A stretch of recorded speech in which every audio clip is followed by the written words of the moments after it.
Kaya nito, ha? Si Sunny Dominguez, kababata ko to. Tabaw. Since kindergarten, valedictorian yan. Valedictorian. Sa namin sa high school, second year, nasipa ako. Siya patuloy ang valedictorian. Ako napunta ng Digos, Davao del Sur. Utang anak tagal. Na took me 7 years sa high school. Oh, palakbay-lakbay lang. Sabi ng nanay ko, Rodrigo, may teacher yun eh. Wala ka nag-ipag-asa kasi 75, 75. Tumatama na yan. Basta makaakyat lang, parang hagdanan yan eh. Kung hindi ka makailangan na mag-95 malayo, mahulog ka pa dyan. Nandahan lang. Sabi na, so my mother never really, what's sad is that hindi niya ako naabutan sana maging presidente. At tatay ko talagang tagal na namatay. He left this universe. Talagang walang sabi niya hanggang pantalan. Bisaya yan eh. That's a cliche or an idiom in Visayan. Pag sinabi hanggang pantalan ka lang, ibig sabihin yung kargador ka lang. Ayan ang tatay ko, ikaw? Oh, hindi kami no, I mean, he died. Hindi ko siya maganda ang relasyon namin. Hindi siya believe sa akin. Na ikaw, pantalan ka lang. Si kargador, gusto mo? Sabi ko, basta bayaran lang ako, sige karga ko. Okay naman yan. Kaya 75. Sino ba? Yasay. Karumate ko man to. Karumate kami sa law school. UP siya, Padre Paura, San Beda ako. Bright. Doresa. Doon ako napunta sa high school na nandoon si Doresa. Naabutan ko siya. Nauna pa siya graduate sa akin. Anak na high school. Ano ba to? Totoo. Doresa was valedictorian pag-graduate. Puro yan sila valedictorian. Ang Defense Secretary, John Lorenzana. Alam mo, hindi ko alam yan. Pastor Kibuloy is from doon pinanganak ko, Tabato City. Si Delvin assigned on sa, he brought in the second, 1 battalion of the Scout Rangers noon. Davao, magulo. At siya, tapos nakilala kami because I was mayor. Kaya siya, nung naghanap pakapa ako, valedictorian. Alam mo kung sinagsabi sa akin? Pastor Kibuloy. Yan ang valedictorian namin. Sa PMA. PMA ito. Pag puro valedictorian, Kair, good lawyer, si General Esperon. He is my advisor sa national security. Kung tignan mo ang buhay. Tignan mo ang buhay. Trabahante ko lahat.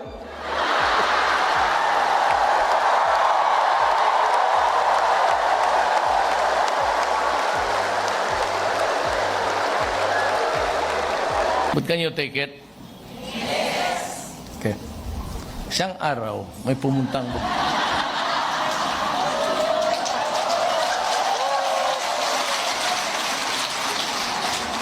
alam nito nila, isang araw, umabot yan sa inyo, may babaeng dumating, stewardess ng Katay. Sabi niya, iyak siya.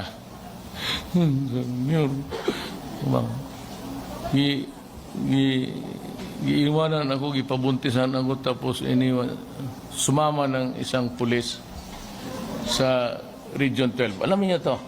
Alam niyo yan? So, Umbong, tawagan mo ang Region 12, kusapin ko yung RD. Tapos na yung storya sa pulis ba? Tawagan mo ang RD. Tapos sabi ko, RD, may babae dito, yung pulis mo, pinabuntisan, tapos tinakbuhan. Sabi ko, ayusin mo to. Pakasalan niya. Tartado yung pulis. Kaya pakasalan niya. Masiguro may kumpiyansang buwang kay Wapa, tapos, abroad. Kaya, papatay mo lang dito. Papatay mo dito, Mayor. O, sige ha. O, ito yung pangalan. Ato nga to sa RD, sa regional nila. Diba? Sumbong ka doon. Ayusin mo. Para, kalimutan ko na yun. Pasyal ako ng asawa ko. Anak ko dyan sa Abrisa. Pagdating namin dyan sa ano yung coffee, famous coffee sa kanto, palabas ng gate. Palabas kami, Mayor! Naka-shorts. Naka-shorts. Tapos sabi ko, kay bong, sino itong gagang to? Hindi na po asawa. Sabi niya na, yun yung, kumusta? Okay ako mayor. Nagpakasal na kami. Sino yung pulis? Nandyan? Hindi. Iba sino? Nagpakasal na kami ni Arde.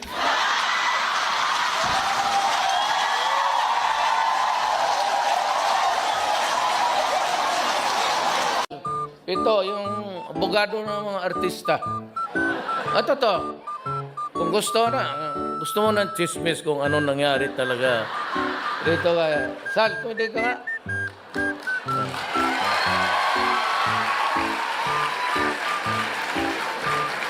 Itong siya Sal, hardworking. Yumaman lang ito sa mga away ng mga artista. Yung mag-asawa.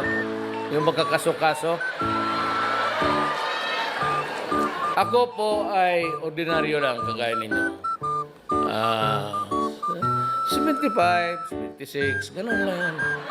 Hindi naman masyado ako nagmamadali kasi I finished my high school 7 years.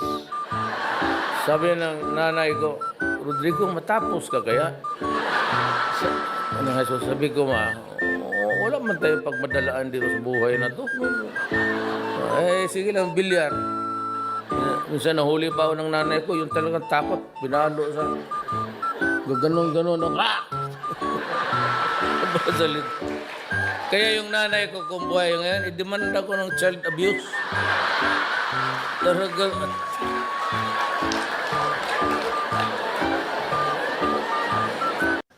nanay ko, i-cremate ko. Ako sinabi ko sa mga anak ko, 24 hours, i-cremate ninyo ako. At itapon ninyo ang... Diyan, maghanap kayo ng beach na pinakamadumi. Doon ninyo itapon ang mga sis. Kaya sinong gustong malibing ng... Diyan sa Bayani? Yung libingin nga ng mga Bayani? Because ang di mabilibing dyan, mga presidente, pati mga sundalo. Ngayon, kung gusto mo, iparapol ko yan dito ngayon, ibigay ko sa iyo yung pwesto ko. Sige, ikaw magbayani-bayani dyan. Ako doon lang ako sa tatay ko, pananay ko. Do you know where I want to go? When I die, I want to go where my father and mother are. It's 8 o'clock. Si Irap naghihintay ng buang birthday niya ngayon eh. Sabi niya, punta ka talaga ha. Kasi, tapos nung sabi niya, wala yan si Duterte, ano yan? Low class lang yan, ano yan, style na pagka ano. Ngayon, balik kita sa kulungan.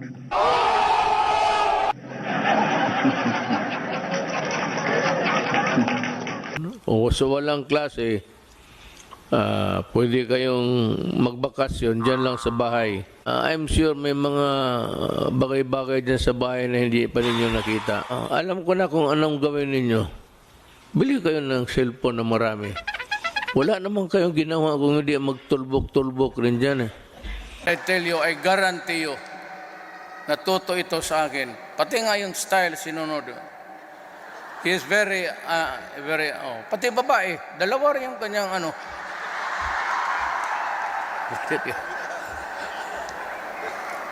Ako, dalawa man rin ang asawa ko. Kaya, itong, putang ina itong, alam mo ba magkano ang sweldo ng presidente? Alam ninyo kung magkano?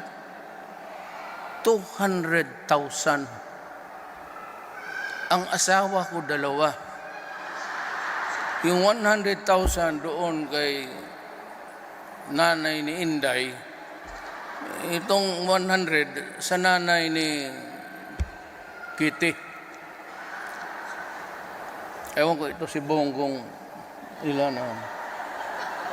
Pero ito sila, pati yung kaharap mo na tatanda, congressman, meron rin yan. Maniwala kayo. Maniwala kayo. I was once a congressman. Kanya-kanyang diskarte yan. Hindi pa matapos ang sesyon, mag-start kami alas 4, matapos alas 10, alas 11. Itong mga to, mawala ito mga alas 7. Kasi naghintay na, halika na, magkain na tayo. Hindi yung asawa, ha? Kasi ang asawa hindi tumatawag. Kisihoda ka kung anong oras ka umuwi. O yung kung may mag-apura, hindi asawa yan. Girlfriend yan. Sigurado ako. Nakakahiya kasi mamili. Huwag kayong mainso. Sabihin ko lang na ang maganda ba? Kasi wala na talaga sa Pilipinas. May asawa ka man, ma'am?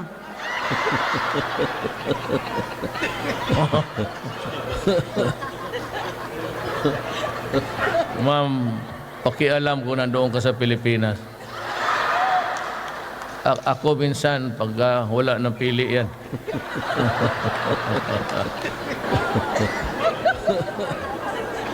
Ano pala pag-usapan natin dito?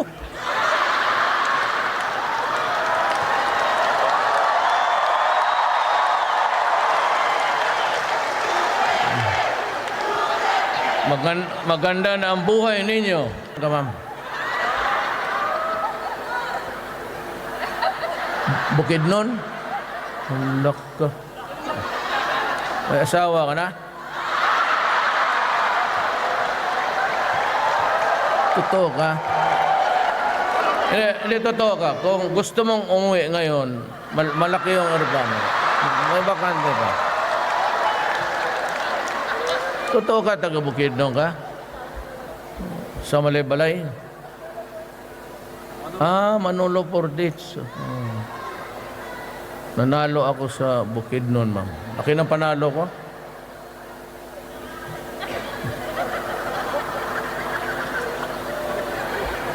Sunod, huwag kayo maglagay ng magaganda dyan. Nawawala ako sa plano kong salita.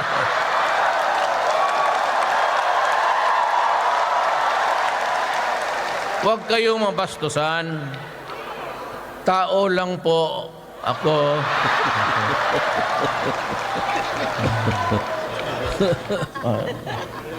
Sunod na ganito yung maglabas, idaan mo yung passport sa akin. Kay.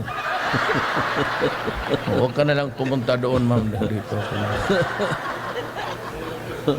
Totoo. Babay na lang kayo, mag-usap pa kami ni, ano? Can we excuse the President? Okay. Sige, Mr. President, by unanimous position, you are now excused from the hearing. Mr. Thank you for attending. Thank you, sir. Thank you, sir.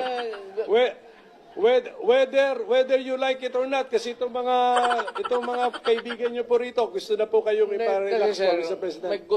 Ito na kasi yung forum na maybe binigyan ako ng panahon ng Panginoong Diyos na makarating dito. Would like to excuse the President Yes, okay.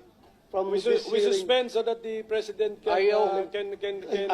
Ayaw ko kasi there are so many questions that would be left unanswered. We suspend our hearing.